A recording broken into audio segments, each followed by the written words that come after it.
Hello. Your house, darling. Victor ഉറങ്ങാണോ? കഷ്ടം. ഇത്ര നല്ല ഒരു രാത്രി നമ്മളെങ്ങനെ നഷ്ടപ്പെടുത്തും? What to do?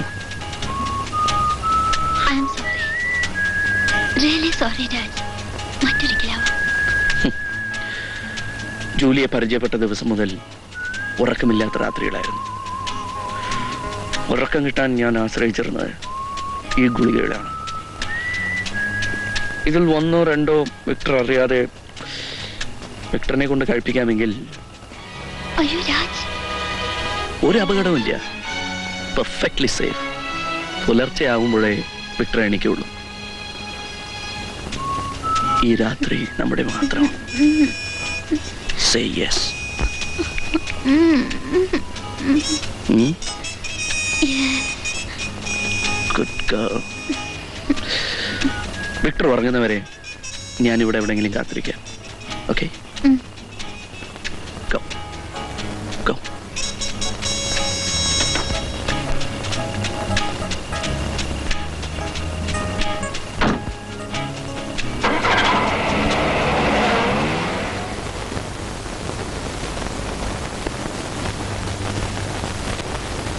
എവിടെയായിരുന്നു ഇത്രയും നേരം?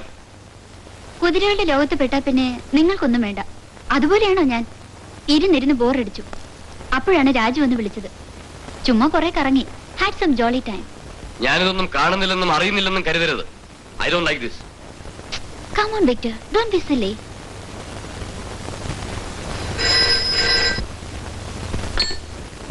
Hello Victor, your well wisher at this end. What do you want now? വളരെ വൈകിപ്പോകുന്നതിന് മുൻപേ നിങ്ങൾക്കൊരു മുന്നറിയിപ്പ് നൽകാമെന്ന് കരുതി. മുന്നറിയിപ്പ്? അതെ. രാജുമായിട്ട് അടുക്കാൻ തുടങ്ങിയതിൽ പിന്നെ നിങ്ങളെ ഏത് വിധം ഒഴിവാക്കാനാണ് ജൂലിയുടെ ശ്രമം.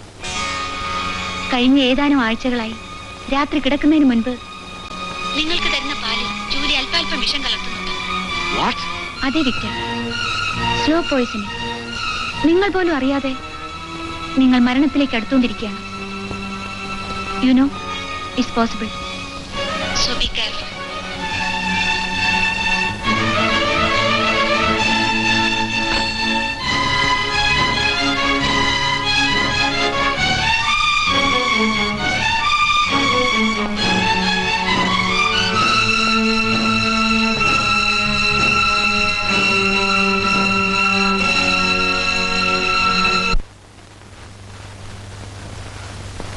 ഈ പാല് കുടിക്കൂ, എന്നിട്ട് പോയി കിടന്നുറങ്ങും.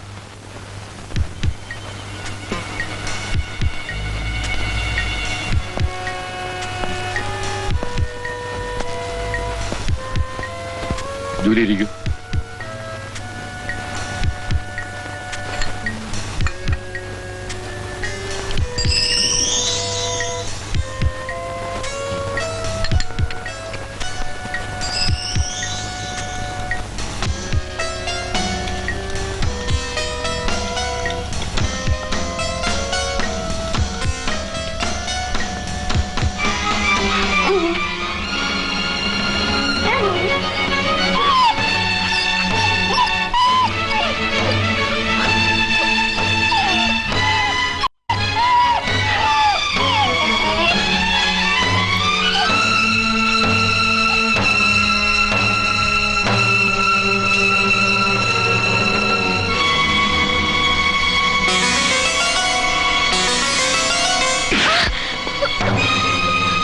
അല്പാൽപമായി വിഷം കലർത്തി തന്നാൽ ആരും അറിയാതെ എന്നെ കൊല്ലാം.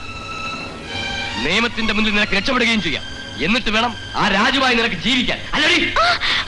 വിക്ടർ, നിങ്ങൾ എന്തൊക്കെയാണ് പറയുന്നത്? ഞാൻ അങ്ങനെ ചെയ്യുമെന്ന് നിങ്ങൾ കരുതുന്നുണ്ടോ? എന്തുകൊണ്ടില്ല? ഒരിക്കൽ സ്വന്തം ഭർത്താവിനെ ഇതേപോലെ അല്പാൽപമായി വിഷം കൊടുത്ത് കൊന്നവളല്ലേ നീ? വിക്ടർ, അന്ന് ഞാൻ അങ്ങനെ ചെയ്തത് നിങ്ങൾക്ക് വേണ്ടിയായിരുന്നു. നിങ്ങൾ പറഞ്ഞിട്ടായിരുന്നു. ഇന്ന് എന്നെക്കാൾ യോഗ്യനായ മറ്റൊരുത്തിന് വേണ്ടി അല്ലടി? Victor, Shut your bloody mouth. തൊട്ടുപോര് തന്നെ. തല്ലാനും ശാസിക്കാനും ഭരിക്കാനും who the hell are you? ഈ ബംഗ്ലാവും ഈ സ്വത്തുക്കളും ഈ സ്റ്റഡ് ഫാമും ഇതെല്ലാം മരിച്ചുപോയ എന്റെ ഭർത്താവിന്റെയാണ്. ഞാനാണ് നിന്നെ ഇതിന്റെ എല്ലാം ഉടമസ്ഥയാക്കിയത്. So what? ഇന്ന് ഇതെല്ലാം എനിക്ക് അവകാശപ്പെട്ടതാണ്. എനിക്ക് മാത്രം. I don't need you anymore. ഇറങ്ങിപ്പോ വെളിയിൽ.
ദേവദാസ് മേനോനെ വിക്ടറിന്റെ പ്രേരണ മൂലം ഞാൻ വിഷം കൊടുത്ത് കൊല്ലുകയായിരുന്നു.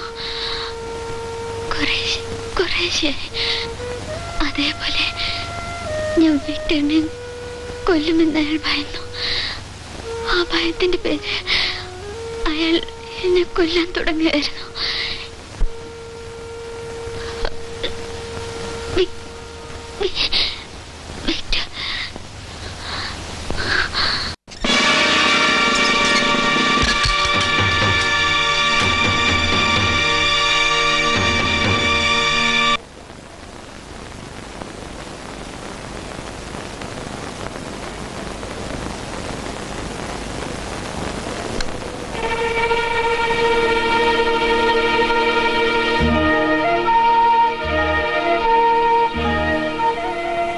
ഉണ്ണിയെ കണ്ടത് ആശ്വാസമായി. കൊച്ചിനിലേക്കല്ലേ? അതെ. എന്താ സാർ? അല്ല, ഞാനും ഈ ഫ്ലൈറ്റ് വരായിരുന്ന പെട്ടെന്ന് പ്രോഗ്രാം മാറ്റേണ്ടി വന്നു.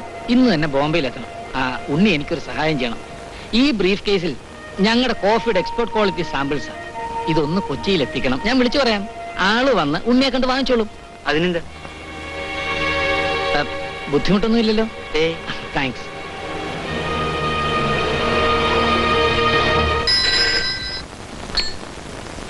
യെസ്. ഇന്നത്തെ ബാംഗ്ലൂർ കൊച്ചിൻ ഫ്ലൈറ്റിൽ എം ഉണ്ണികൃഷ്ണൻ എന്ന പേരിൽ ഒരാൾ വരും. He's A student. അയാളുടെ കയ്യിലുള്ള ബ്രീഫ് കേസ് പരിശോധിച്ചാൽ ഹെറോയിനും മാർഫിനും അതിനകത്ത് കാണും. നിങ്ങളാരാ? ഞാനോ? I am a dutiful citizen of India. Please search him.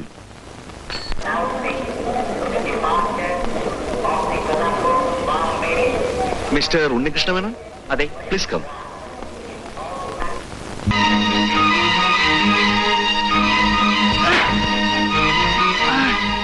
ഒരു ദിവസം മാത്രം കണ്ടു പരിചയമുള്ള അയാൾ കൊണ്ടുവന്നപ്പോൾ ഒന്നും അറിയാതെ ബ്രീഫ് കേസ് രണ്ട് കൈയും നീട്ടി നീ അങ്ങ് വാങ്ങി. ഇത് ഞങ്ങൾ വിശ്വസിക്കണം, ഇല്ലടാ? Excuse me. പ്രസാദ് സാറോ? ഞങ്ങൾ വന്നത് ഈ പയ്യന്റെ കാര്യം അന്വേഷിക്കാൻ വേണ്ടിയാണ്. നിങ്ങളെപ്പോലെ സോഷ്യൽ സ്റ്റാൻഡിംഗ് ഉള്ളവർക്ക് ഇടപെടാൻ പറ്റിയ കേസല്ലത്. You know, he's a regular carrier of morphine and heroin caught red handed. ഇത്ര തല്ലുകൊണ്ടിട്ടും ഒരക്ഷരം പുറത്തുവിടുന്നില്ല. ഇവന്റെ സോഴ്സ് ഞങ്ങൾക്ക് അറിഞ്ഞെടുത്തേ പറ്റൂ. I perfectly understand. എങ്കിലും ബീങ് എൻ അഡ്വക്കേറ്റ്, ഇയാളോട് 5 മിനിറ്റ് സംസാരിക്കാൻ സമയം തരണം. ഓക്കെ.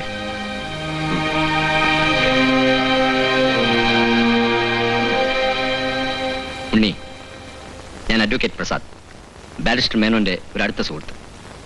ഇത് മിസ് രാധാ മേനോൻ. ഇവരുടെ ഫാദറിന്റെ കമ്പനിയിലെ ലീഗൽ അഡ്വൈസറാണ് ഉണ്ണിയുടെ അച്ഛൻ. അദ്ദേഹം ഞങ്ങളെ രണ്ടുപേരെയും വിളിച്ചിരുന്നു. എന്നെ രക്ഷിക്കണം സാർ. ഞാൻ അറിഞ്ഞിട്ടുള്ള കാര്യമല്ല. എന്നെ ചതിച്ചതാണ്. May be.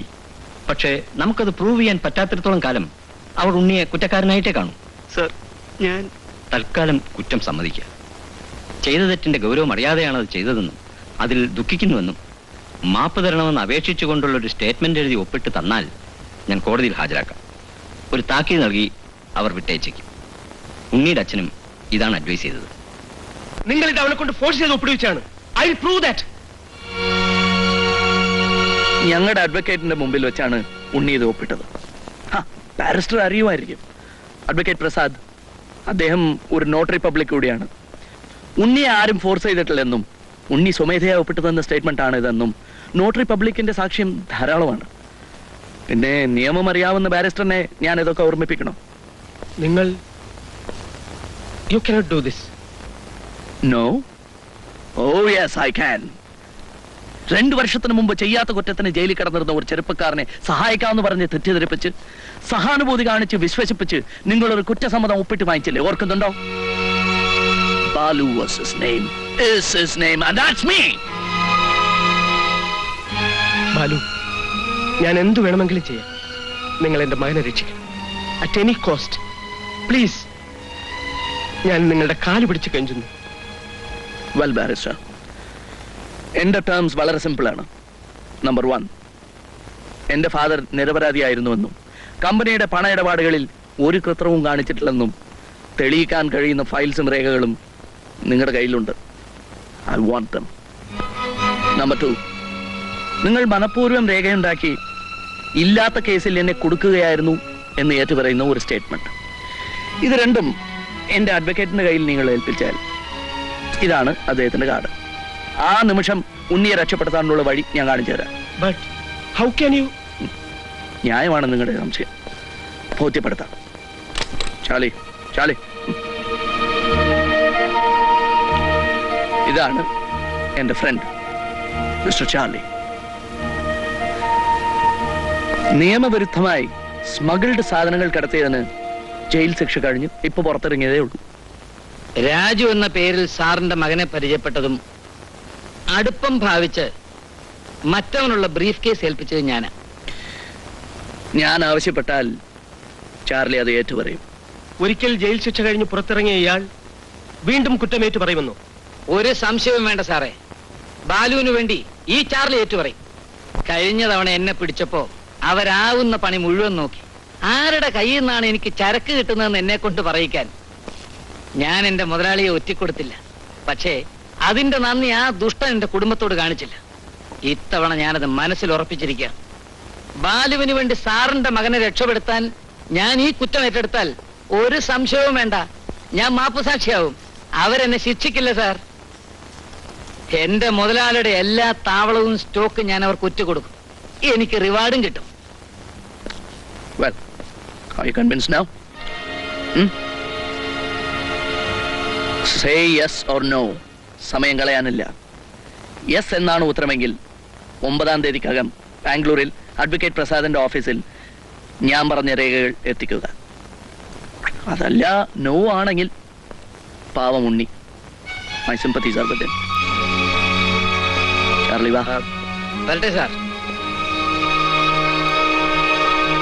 ചാക്കോച്ച, ഞാൻ അയച്ച ചരക്ക് മുഴുവൻ മോശമാണെന്നും പറഞ്ഞ് ഷിപ്മെന്റ് ഒരു തിരിച്ചയച്ചു. പലരോടും ഇരുന്ന് വാങ്ങി മുടക്കിയ മുതൽ മുഴുവൻ പോയി. അതൊന്നും എനിക്ക് കേൾക്കണ്ട. ജെയിംസിന്റെ കമ്പനിയിൽ നിന്ന് വാങ്ങിയ പണം പിള്ള തിരിച്ചു കൊടുക്കണം. ഞാൻ പറഞ്ഞിട്ടാ എന്റെ മോൻ തനിക്ക് കടം തന്നത്. ഞാൻ എവിടെ നിന്ന് എടുത്തു കൊടുക്കാൻ? ചാക്കോച്ചൻ എന്റെ നില എന്താ മനസ്സിലാക്കാത്തത്? കളിപ്പീര് വർത്താനം പറഞ്ഞോണ്ടല്ലോ എന്റെ മട്ടും ഭാവം മാറും. ഉള്ളത് പറഞ്ഞ വിശ്വാസമില്ലെങ്കിൽ താൻ എന്റെ ഇത് വാങ്ങിക്കും. മറ്റുള്ളവരോട് ചെയ്ത് ചതിയും തട്ടിപ്പ് എന്റെ അടുത്ത് എടുക്കരുത്. ഇത് ചാക്കോച്ചനാ. പേടിപ്പിക്കാതോ. ഞാൻ ചതിവും തട്ടിപ്പ് നടത്തിയിട്ടുണ്ടെങ്കിൽ താൻ അതിലെന്റെ ആശാൻ. ചന്ദ്രൻ പിള്ളേ, വലിയ മുതലാളിയെയും ആ പാവം സ്വാമിയെയും വകവരുത്തിയതുപോലെ തനിക്ക് എന്നെ തൊടാനൊക്കില്ല.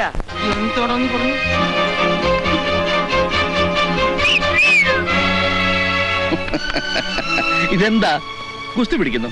എടോ, തനിക്കൂടെ എന്താ കാര്യം? എനിക്ക് പുറത്ത് ചിലർ നിൽക്കുന്നുണ്ട്, അവരുടെ കാര്യം പറയാനാണ് ഞാൻ വന്നത്. ഇതാ എവിടെ? ഇതാ കടലിൽ പോയി മീൻ പിടിച്ച് ജീവിക്കുന്ന ഈ പാവങ്ങളെ തോൽപ്പിച്ച് തനിക്ക് ഇവിടെ വാഴാവുന്ന കരുതി അല്ലേ? അവരുടെ കാര്യം പറയാൻ നീ ആരാ? ഞങ്ങൾ തമ്മിലുള്ള ബന്ധം പിന്നെ പറയാം. 200-300 അഡ്വാൻസ് കൊടുത്തിട്ട് പിടിച്ച മീനെല്ലാം താൻ എടുത്തോണ്ട് പോയില്ലേ? അതിന്റെ ബാക്കി അമേരിക്കൻ ഡോളർ വന്നാൽ മാറിത്തരാമെന്ന് പറഞ്ഞില്ലേ? ആ കാശ് എവിടെ? പറയണോ? ഇല്ലെങ്കിൽ ദാ ഇവരുടെ മുന്നിലേക്ക് ഞാൻ എറിഞ്ഞു കൊടുത്തു. പിന്നെ ഈ ശരീരത്തിൽ എല്ല് ബാക്കി കാണില്ല. പൊന്നു സഹോദര, എന്നെ ഉപദ്രവിക്കരുത്. എന്ത് വിറ്റിട്ടായാലും ഞാൻ തരാം. എപ്പോ? ഒരാഴ്ചക്കകം. ചാർലി വിട്ടേർ. ഒരാഴ്ച കൂടിയല്ലേ, നമുക്ക് ക്ഷമിക്കാം. നല്ല അടുത്ത ഊഴം തന്റേതാണ്. മകന്റെ ഫൈനാൻസ് കമ്പനിയുടെ പൂച്ച് ജനം അറിഞ്ഞു തുടങ്ങി. ഉള്ളത് മുഴുവൻ ജപ്തി ചെയ്ത് എന്റെ അമ്മയെ പെരുവഴിയിൽ കൊണ്ട് നിർത്തിയില്ലേ? അവിടെ തന്നെ ചാക്കോച്ച ഞാൻ തന്നെയും കൊണ്ടാക്കും. On the same bloody streets.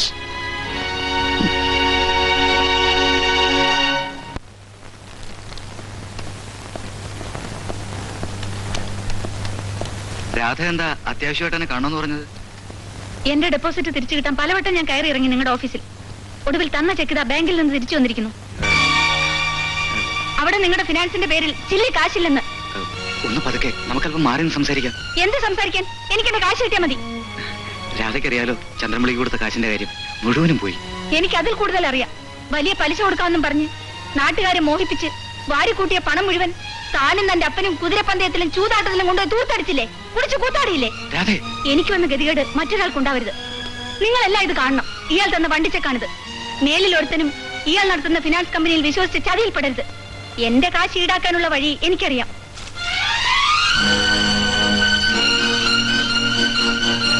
നിങ്ങളാരും അവൾ പറഞ്ഞ് വിശ്വസിക്കരുത്. നാളെ അവന്റെ ഫിനാൻസ് കമ്പനിയിൽ റണ്ണ് നടക്കും. ഡെപ്പോസിറ്റേഴ്സ് വിടില്ല.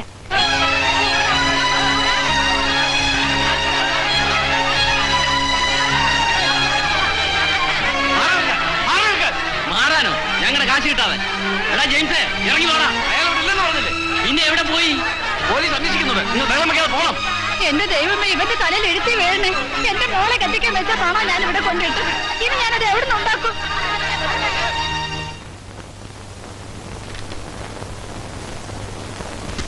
Okay, congratulations Balu. നിങ്ങളുടെ അച്ഛൻ നിരപരാധിയാണെന്ന് തെളിയിക്കാൻ നിങ്ങൾക്കെതിരായുള്ള കേസ് തള്ളിക്കളയുവാൻ these documents are more than enough. നിങ്ങൾക്ക് നഷ്ടപ്പെട്ട സ്വത്തുക്കളെല്ലാം തിരിച്ചു കിട്ടും. കൂടിപ്പോയാൽ ഒരു 15 ദിവസം, അതിൽ കൂടുതൽ താമസിക്കില്ല. Thank you sir. എന്റെ മകൻ ബാരിസ്റ്റർ സാർ, ഞാൻ വാക്ക് തെറ്റിക്കാറില്ല. ഉണ്ണികൃഷ്ണനെ റിലീസ് ചെയ്യാനുള്ള എല്ലാ ഏർപ്പാടും ചെയ്തു കഴിഞ്ഞു. ചാർലി കീഴടങ്ങി കുറ്റം ഏറ്റു പറഞ്ഞു.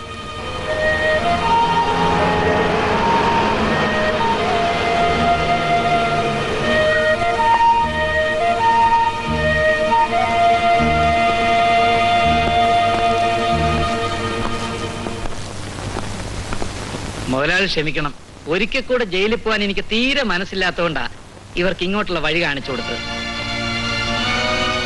കഴിഞ്ഞ തവണ ഇവരെന്നെ പിടിച്ചപ്പോ കുത്തി കുത്തി ചോദിച്ചിട്ട് ഞാനൊന്നും പറഞ്ഞില്ല. 3-4 കൊല്ലം ഞാൻ ജയിലിൽ കിടന്നു. എന്റെ കുടുംബത്തെ മുതലാളി തിരിഞ്ഞു നോക്കിയില്ല, എന്നെ സഹായിക്കാൻ ശ്രമിച്ചുമില്ല. അന്ന് തൊട്ട് ഞാൻ മനസ്സിൽ ആശിക്കുന്ന ഇങ്ങനൊരു ദിവസം. ചാർലി, ജയിലിൽ നിന്ന് വിട്ടപ്പോ പിന്നെ ലോഹ്യം കാണിക്കാൻ അടുത്തുകൂടിയത് തരവും തഞ്ചവും പോലെ ഇവർക്ക് പിടികൊടുക്കാൻ വേണ്ടി തന്നെ. ഇവൻ ഈ പറയുന്നത് മുഴുവൻ കള്ളമാണ്. എനിക്കിതുമായി യാതൊരു ബന്ധവുമില്ല. പാവം അവറാച്ചോ, ഇനി ഈ വേഷം വേണ്ട, ഏക്കത്തില്ല. അവറാച്ചന്റെ എസ്റ്റേറ്റിന്റെ പിന്നിലത്തെ കഞ്ചാവ് കൃഷിയും കഞ്ചാവും മോർഫിനും സ്റ്റോക്ക് ചെയ്തിരിക്കുന്ന മലഞ്ചെരുവിലെ ഗോഡൌണും ഇതിനകം ഇവരുടെ ആൾക്കാർ വളഞ്ഞു കാണും. കൃത്യമായ വഴി ഞാൻ പറഞ്ഞു കൊടുത്തിട്ടുണ്ട്. ചാർലി, നിന്നെ ഞാൻ ഒരു ചുക്കും ചെയ്യാൻ പോണില്ല. തുള്ളാതെ നിലത്ത് നിൽക്കാം അവറാച്ച. നിയമത്തിന്റെ മുന്നില് കുറ്റവാളികൾ 2 കൂട്ടർക്കും ഒരേ സ്റ്റാറ്റസാ. മാപ്പ് സാക്ഷിക്ക് ഒരു ഗ്രേഡ് കൂടുവന്നേ ഉള്ളൂ.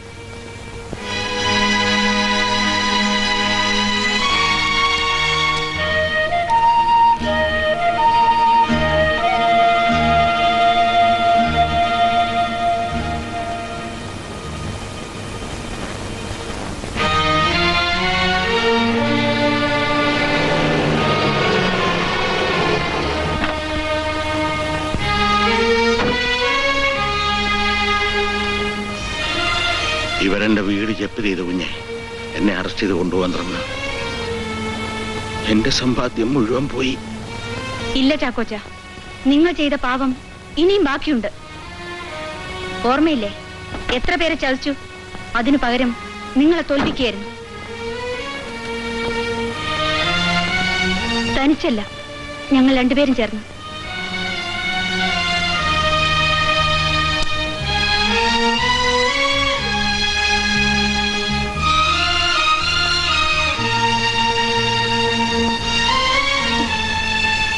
I'm sorry.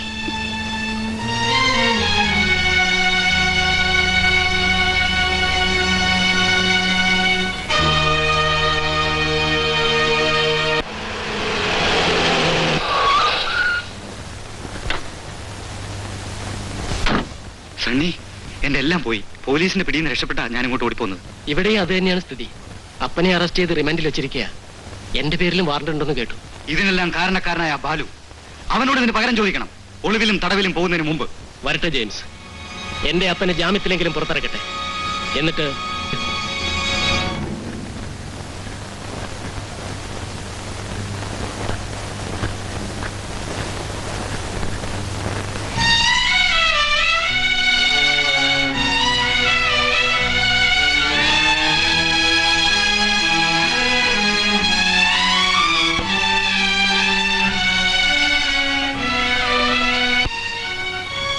നാൻസിയുടെ ഈ ഗതികേട് ഞാൻ നിർത്തിവെച്ചാണ്.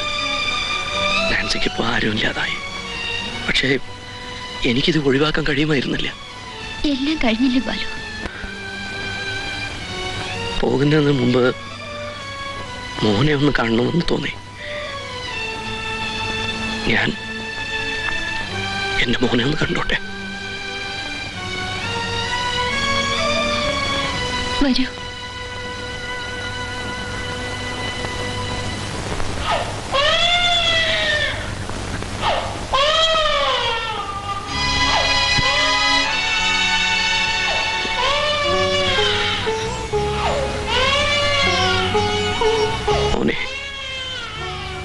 ഞാൻ നിന്റെ അച്ഛനാണ്.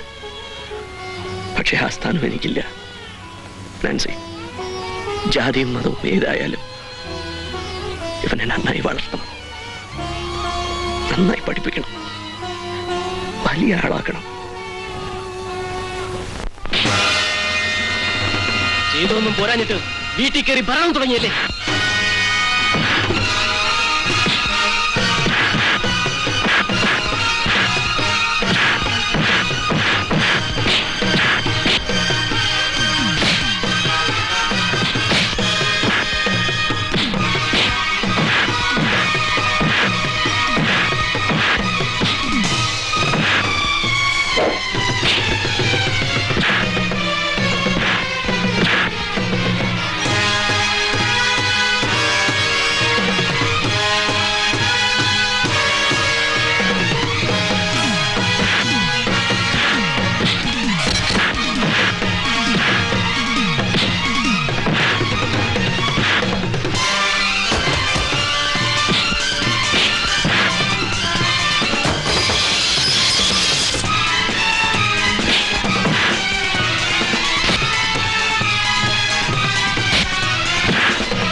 Nancy,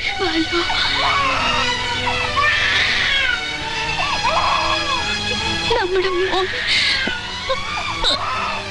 Nancy,